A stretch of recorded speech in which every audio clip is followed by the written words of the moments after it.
ಉಡುಪಿಯ ಶಿರೂರು ಮಠದ ಲಕ್ಷ್ಮೀವರ ತೀರ್ಥ ಸ್ವಾಮೀಜಿಯವರ ಅಂತ್ಯಕ್ರಿಯೆ ಧಾರ್ಮಿಕ ವಿಧಿವಿಧಾನಗಳೊಂದಿಗೆ ನಡೆಯಿತು.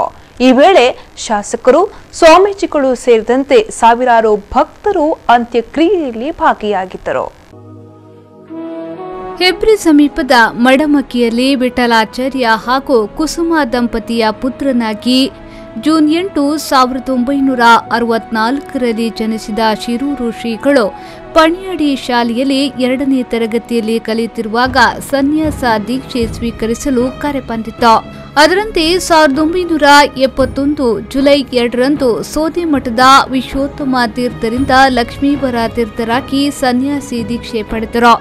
ಬಾಲ್ಯದಿಂದಲೂ ಚುರುಕು ವ್ಯಕ್ತಿತ್ವದವರಾಗಿದ್ದ ಶಿರೂರು 14ನೇ ವಯಸ್ಸಿನಲ್ಲಿಯೇ ಸರ್ವಜ್ಞ ಪೀಠಾರೋಹಣ ಮಾಡಿದ್ರು.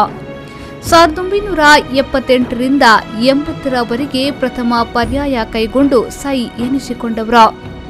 ಶಿರೂರು ಶ್ರೀಗಳು 3 ಪರ್ಯಾಯ ಪೂರೈಸಿದ್ದಾರೆ. ಆದರೆ 55 ವರ್ಷದ ಜನಸಾಮಾನ್ಯರ ಸ್ವಾಮೀಜಿಯಾಗಿದ್ದ ಶ್ರೀಗಳು ಇಂದು ಇಲ್ಲವಾಗಿದ್ದಾರೆ, ಜನರಿಂದ ದೂರವಾಗಿದ್ದಾರೆ.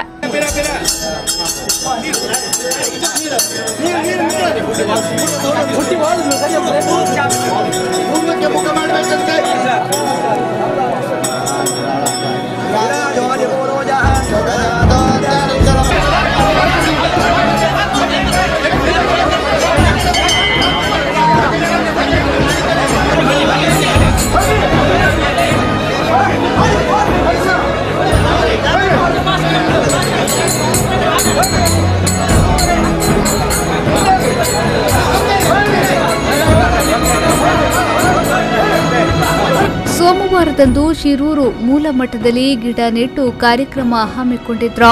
ಲವಲವಿಕೆಯಿಂದ ಓಡಾಡುತ್ತಿದ್ರು. ಆದರೆ ಮರುದಿನ ಆರೋಗ್ಯದಲ್ಲಿ ಏರುಪೇರಾಗಿ ಕೆಎಂಸಿ ಆಸ್ಪತ್ರೆಗೆ ದಾಖಲಾದ್ರು. ರಕ್ತವಾಂತಿ ಮಾಡಿದ್ದರಿಂದ ಚಿಕಿತ್ಸೆಗೂ ಯಾವುದೇ ಸ್ಪಂದಿಸಲಿಲ್ಲ. ವೈದ್ಯರು ಪ್ರಯತ್ನ ಪಟ್ಟರೂ ಶ್ರೀಗಳನ್ನ ಉಳಿಸಲು ಸಾಧ್ಯವಾಗಲಿಲ್ಲ. ಆದ್ದರಿಂದ ವೈದ್ಯರು ಬೆಳಿಗ್ಗೆ 8:30ಕ್ಕೆ ಮೃತಪಟ್ಟಿದ್ದಾರೆ ಅಂತ ಘೋಷಿಸಿದ್ದಾರೆ.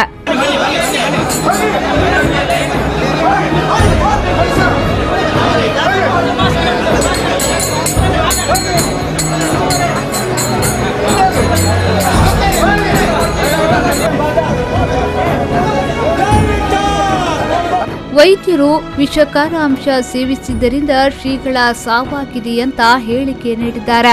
ಇದರಿಂದ ಸಾರ್ವಜನಿಕ ವಲಯದಲ್ಲಿ ಕೇಳಿಬರುತ್ತಿದ್ದ ಗುಮಾನಿಗೆ ಪುಷ್ಟಿ ಬಂದಿದೆ. ಶಿರೂರು ಶ್ರೀಗಳ ಅಸಹಜ ಸಾವಿನ ಬಗ್ಗೆ ಸಹೋದರ ಲತಾವ್ಯಾಚಾರ್ಯ ಹಿರಿಯಡ್ಕ ಠಾಣೆಯಲ್ಲಿ ಪ್ರಕರಣ ದಾಖಲಿಸಿದ್ದಾರೆ. ಸಾವಿನ ಬಗ್ಗೆ ಅನುಮಾನ ಇರುವುದರಿಂದ ಮರಣೋತ್ತರ ಪರೀಕ್ಷೆ ನಡೆಸಲಾಯಿತು. ಸುಮಾರು 2:30ರ ಮರಣೋತ್ತರ ಪರೀಕ್ಷೆ ಮುಗಿದು ಬಳಿಕ ತೆರೆದ ಜೀಪಿನಲ್ಲಿ ಶಿರೂರು ಮಠಕ್ಕೆ ಶ್ರೀಗಳನ್ನ ಮೆರವಣಿಗೆಯ ಮೂಲಕ ತರಲಾಯಿತು. ರಥಬೀದಿಯಲ್ಲಿ ಸಾರ್ವಜನಿಕ ವೀಕ್ಷಣೆಗೆ ಅವಕಾಶ ಕಲ್ಪಿಸಿಕೊಡಲಾಯಿತು.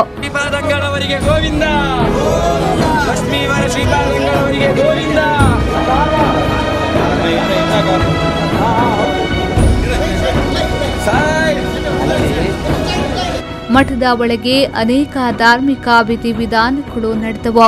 ಬಳಿಕ ಕನಕನ ಕಿಂಡಿಯ ಮೂಲಕ ಕೊನೆಯ ಬಾರಿಗೆ ಕೃಷ್ಣ ದರ್ಶನ ಮಾಡಿಸಲಾಯಿತು. ಮೀನುಗಾರಿಕಾ ಸಚಿವ ನಾಡಗೌಡ, ಪರ್ಯಾಯ ಪಲಿಮಾರು ಶ್ರೀ ವಿದ್ಯಾಧೀಶ ತೀರ್ಥ ಶ್ರೀಪಾದರು ಅಂತಿಮ ದರ್ಶನ ಪಡೆದರು. ಮರಣೋತ್ತರ ಪರೀಕ್ಷೆ ಮಾಡಿದ ಹಿನ್ನೆಲೆಯಲ್ಲಿ ಕೃಷ್ಣ ಮಠದ ಒಳಗೆ ಪಾರ್ಥಿವ ಶರೀರ ತರಲು ಅವಕಾಶ ಇರಲಿಲ್ಲ.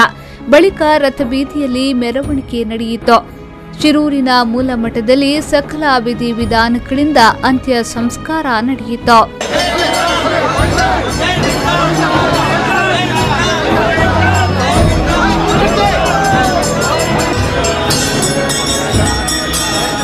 ಶಿರೂರು ಶ್ರೀಗಳ ನಿಧನದ ನಂತರ ಪೊಲೀಸರ ತನಿಖೆ ಚುರುಕುಗೊಂಡಿದೆ. ಮಠವನ್ನ 3 ದಿನದ ಮಟ್ಟಿಗೆ ಪೊಲೀಸರು ತನ್ನ ಸುಪರ್ದಿಗೆ ವಹಿಸಿಕೊಂಡಿದ್ದಾರೆ. ಸಾರ್ವಜನಿಕರಿಗೆ ಪ್ರವೇಶ ನಿರ್ಬಂಧಿಸಲಾಗಿದೆ. ವಿಧಿವಿಜ್ಞಾನ ಪ್ರಯೋಗಾಲಯದ ಅಧಿಕಾರಿಗಳು ಎಲ್ಲಾ ರೀತಿಯಲ್ಲಿ ಪತ್ತೆ ಕಾರ್ಯ ನಡೆಸ್ತಾ ಇದ್ದಾರೆ.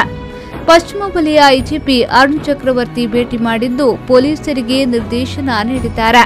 ಒಟ್ಟಿನಲ್ಲಿ ಶ್ರೀಗಳ ಸಾವಿನ ಸುತ್ತ ಅನುಮಾನವೂ ಕೂಡ ಸುತ್ತುತ್ತಿದೆ.